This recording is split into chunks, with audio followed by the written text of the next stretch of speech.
রজনী ঘোষ কি জানে, উনি কিভাবে মানুষের মনোরঞ্জন দেবে, কিভাবে নাচবে গাবে, কি করে মানুষের সিম্প্যাথি অর্জন করবে নাচ গানের মাধ্যমে, সেই ট্যালেন্টটা ওনার মধ্যে আছে।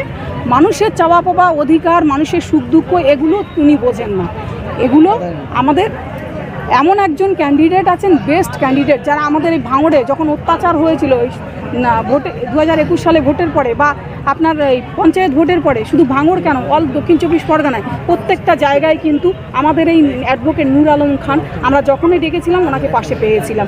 উনি আমাদের প্রচুর সহযোগিতা করেছে, সাধারণ মানুষের পাশে দাঁড়িয়েছে, মানুষের বাড়ি বাড়ি গিয়ে তাদের সুখ দুঃখ, তাদের অসুবিধা সুবিধা কী হয়েছিল, কেন পুলিশ অত্যাচার করছে, বিভিন্ন বিধিনিষেধ নিয়ে তিনি কিন্তু প্রতিবাদ করেছিলেন, সহযোগিতা করেছিলেন, আইনি লড়াইটাও লড়েছিলেন। সেই জন্য আমরা মনে করি এমন একজন ক্যান্ডিডেট যার মধ্যে শিক্ষা আছে, জ্ঞান আছে, যিনি আইনটা বোঝেন, সংবিধান বোঝেন, সেই রকম মানুষকে আমাদের পার্লামেন্টে পাঠানো উচিত।